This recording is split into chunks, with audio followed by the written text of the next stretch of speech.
I do love the bloopers. I love watching them. I watch. What is your favorite? Have you seen some of the bloopers? Yeah, I think I like the one where I think it's Cass has like a knife to Dean's throat, and then you just don't stop messing with them. That was every day. That sounds right. That sounds right. Yeah, that sounds Did the paper airplane ever make the? Yes.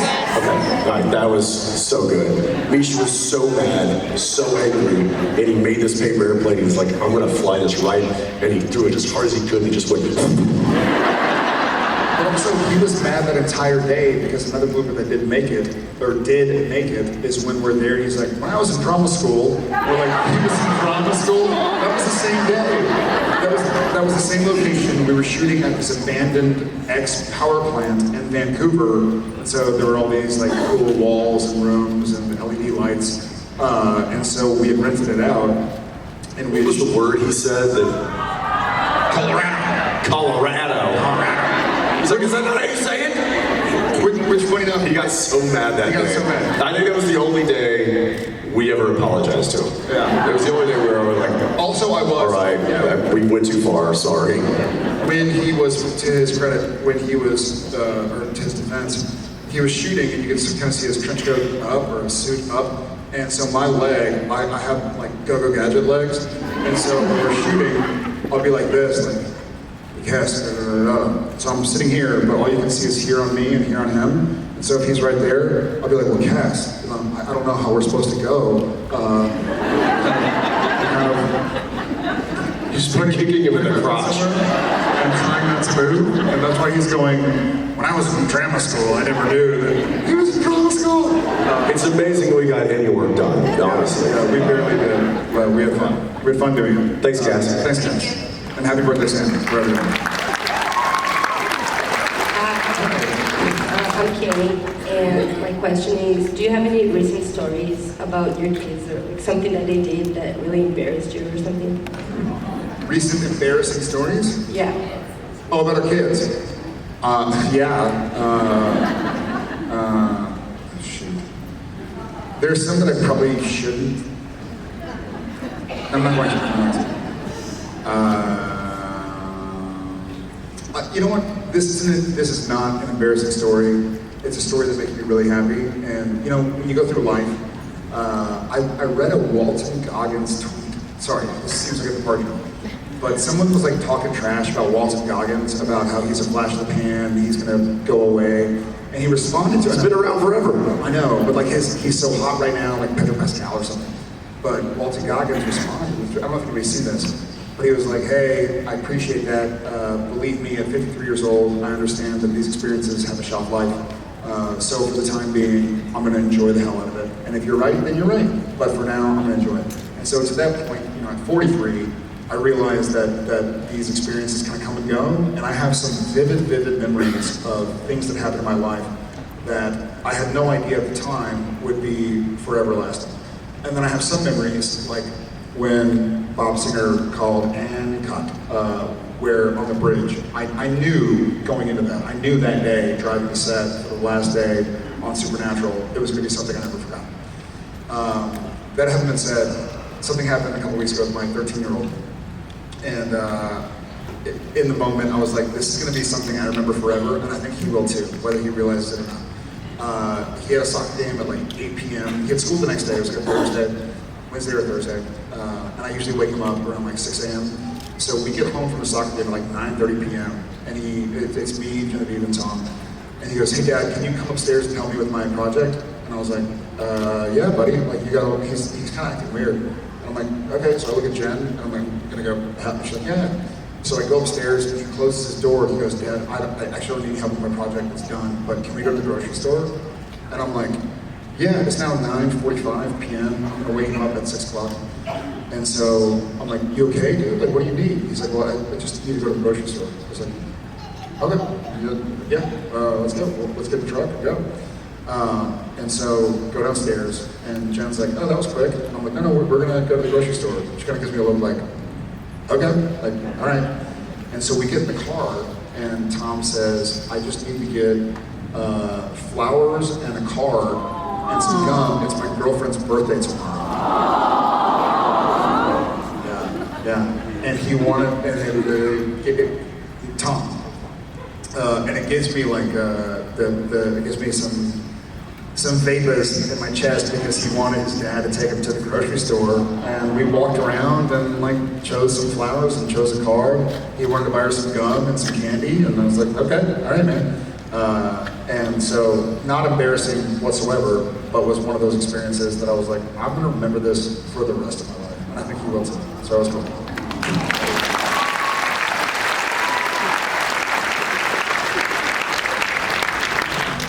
We have a house that's being built down the street, and not every night, but a lot of nights, we do what's called a golden hour walk.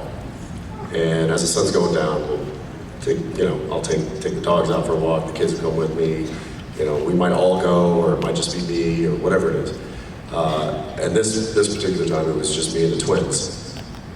And we were walking. We walked past this construction site where the house is being built, and they've been clearing the land, so there's this massive dirt pile. I mean, it was a mountain. And they were like, can we climb it? And I was like, guys, that's, it's trespassing.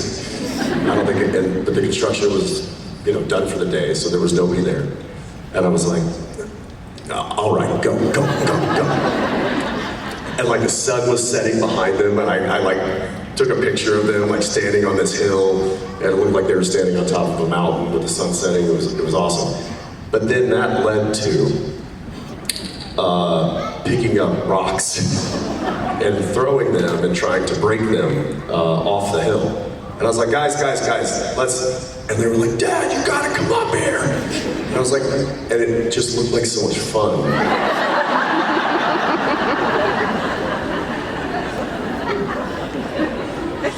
So I went up there, started hurling rocks. And for a brief moment, we were all 8 years old.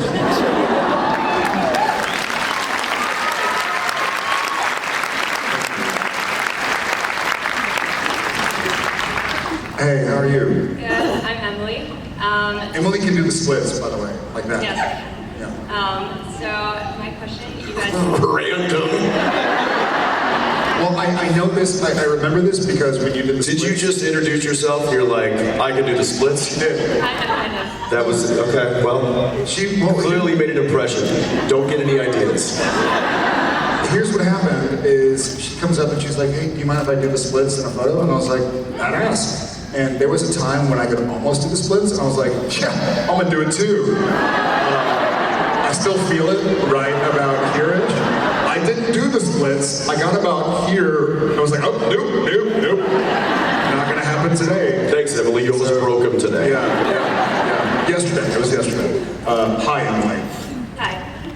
So you guys can both answer, but if Dean had lived long enough to see a Cybertruck, him in a red light, how do you think he would react? Well, Dean, after he left Stars Hollow,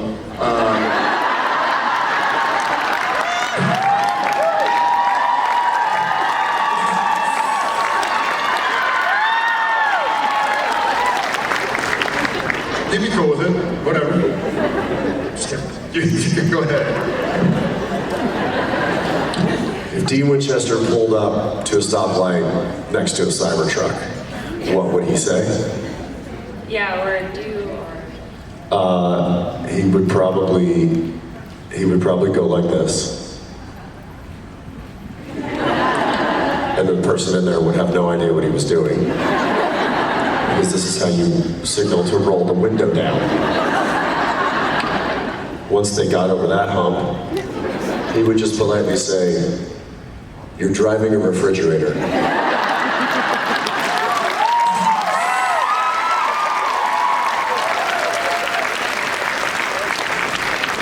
And then he would burn tires, because you can't do that in a Cybertruck. Also, Revit neutral. And he would do a brake stand, create so much dust and so much smoke and then leave their refrigerator behind.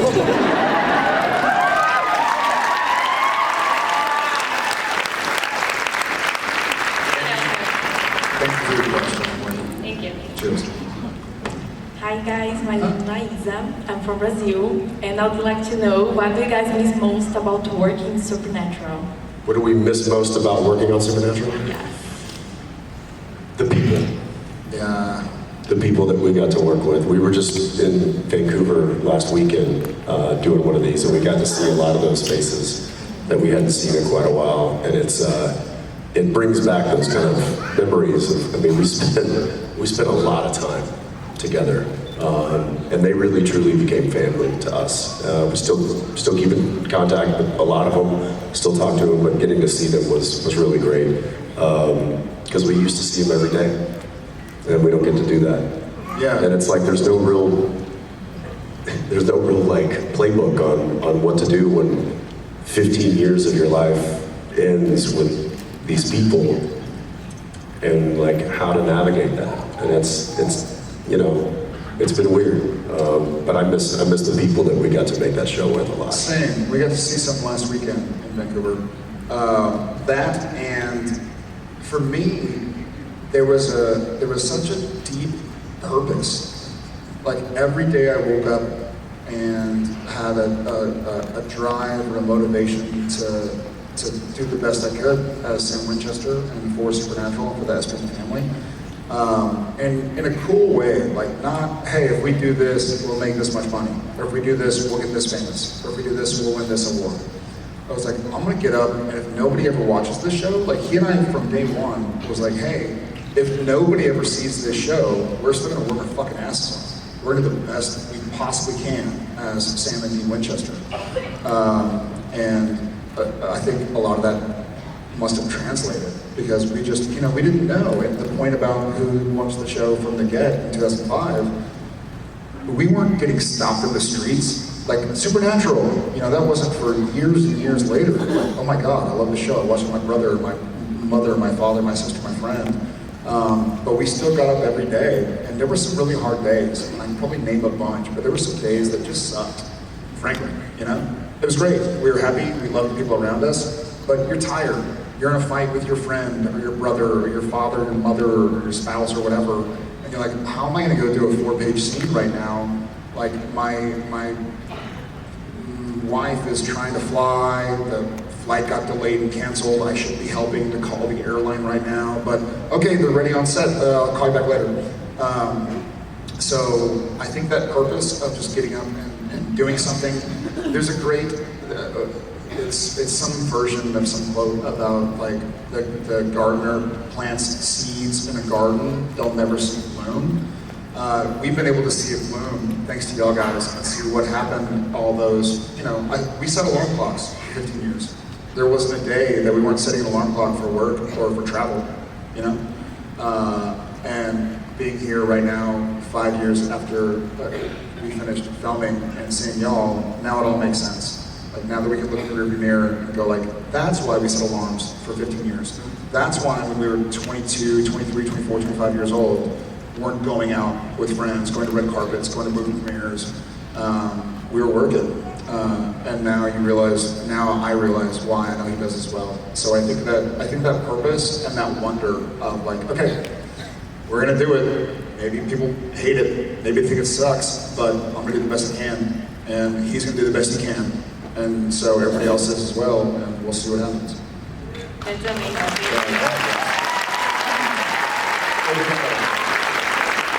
Obrigado, right? Obrigado. Still got it. Tu fala em português?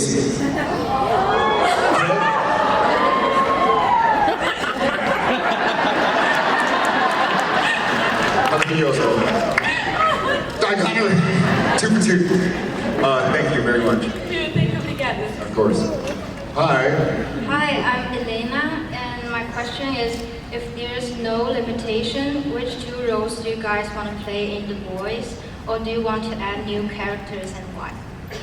We know who he plays in The Boys. If there's no limitations, if there were no limitations. I don't feel like there are limitations in the boys.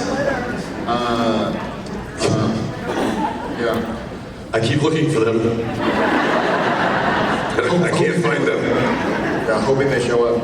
I think whenever it airs, you'll be pleasantly surprised, or not surprised. You'll be pleased that there were, in fact, no limitations.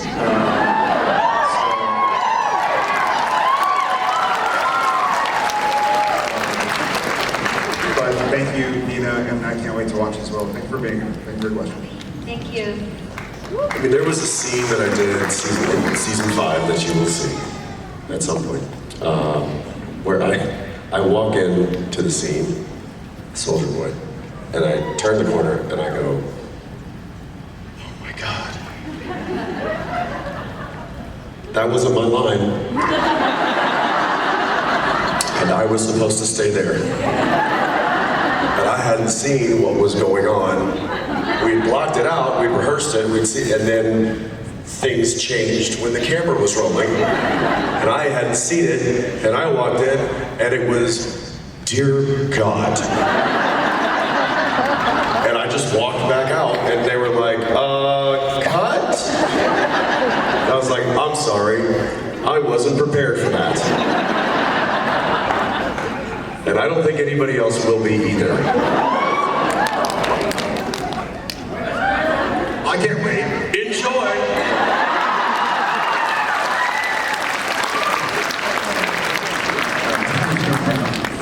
Hi. Hi, hello. Hello. Hi, hello. My question for you is, if you could erase any embarrassing moment from your life, what would it be? Which one would it be? Any embarrassing. If I could erase an embarrassing erase moment. from your life, from your whole life. Anyone. Nothing. Yeah, I mean it. I have some embarrassing moments, believe me. Yeah, nothing, honestly. And I feel like I learned too late in life that this silly shit doesn't matter. You know, you worry about like, oh, somebody teased me, or oh, I slipped, or oh, I farted, or oh, whatever. And then a month goes by and no one remembers it. Did you just fart? Did you just fart? I'm just kidding. No, I mean, all of my experiences that I thought were like the end of the world in my past ended up being great ways to realize that it didn't matter. And there was I heard a quote on YouTube or something, and it's not exactly about this, but someone was talking about like investing or something. And they were like, why do people spend money they don't have to buy shit they don't want to impress people they don't care about? That was your quote? Thank you. Thank you for that. But, oh, okay, there you go. Well, okay, you're right. That was on Fight Club. But it goes to the same thing, like, why are we so worried about doing something? That was Tyler Durden, right? There you go. Okay. Then they must have been quoting Fight Club. I totally forgot about Fight Club. But yeah, but taking that into life, like, why am I so nervous about like, oh, I have a hole in my shirt, or I spilled whatever on my pants. Like, if these people care about me, they don't care, or they do care about me. And so I wouldn't go seek out trying to be embarrassed again, but I wouldn't take any of it back. Yeah, I think embarrassment is part of being human. And I think you can learn from that. Maybe not in that moment, but you can reflect on it and be like, oh, that's what I got from that. I think about, people are like, oh, what's the most embarrassing moment? There was one that stands out when I was a kid, and I probably said this before, but I was, my sweet mother thought I should do some modeling because I had the opportunity to, and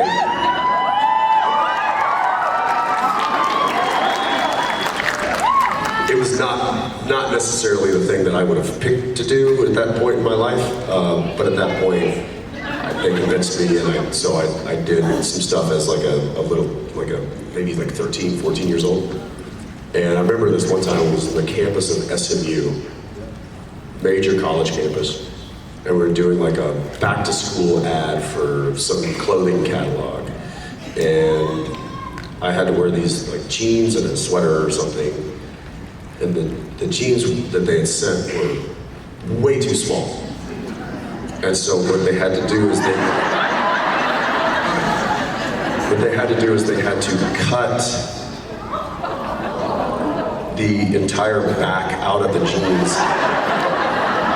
And then kind of, I forget, it was some sort of tape or like a safety pin them together. Because the picture was only coming from the front, so you wouldn't have seen anything in the back.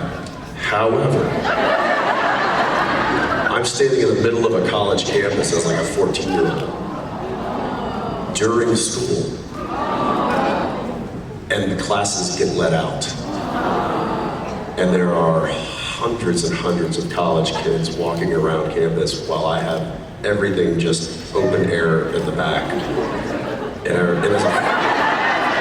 as a 14-year-old, I was, just mortified. But I had to go someplace mentally in order to stand there and get those pictures and look like I was having fun while feeling completely vulnerable and exposed and embarrassed. And what I learned that day was that I can do that. That I can stay focused and I can do what I need to do and get myself into a mindset that blocked that out. And that was an important life lesson that I learned that day. And that's helped me for the rest of my life. Thank you so much. Thanks.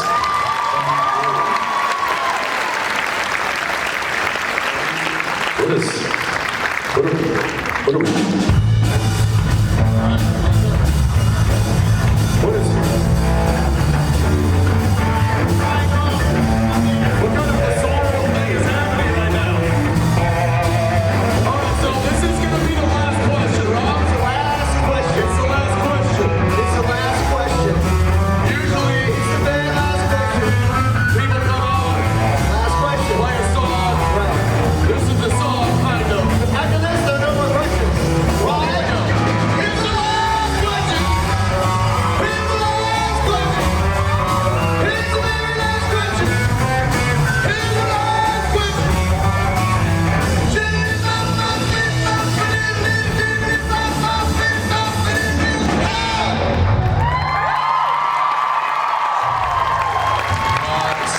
It's a little rusty, boys. It's a little rusty. Supernatural family, let's welcome Liz from Pennsylvania. Liz, you are our last question, so we're going to let you see what we see. Look at your SPN family, pretty badass. Thank you for being here, and since you're our last question, we will go ahead and pass the mic to you. I was wondering if you could cast your wives in a movie with yourself, what would the roles be of you and your wife, and what would the plot line be? Dangerous. Did Jen put you up to this? Which one of our wives made you ask this? Oh, God. Are they going to find out about our answer? Probably. Okay. Cameras down. Cameras down. I think Jeffrey Dean Morgan got it right. Granted, he wasn't with his wife at the time, or they weren't in scenes together. But I would love to play a patient in a hospital bed, where I get to just lay in a hospital bed all day, while someone else is moving around, like trying to do stuff. And so I think I'm lazy, Liz. That's what I'm saying.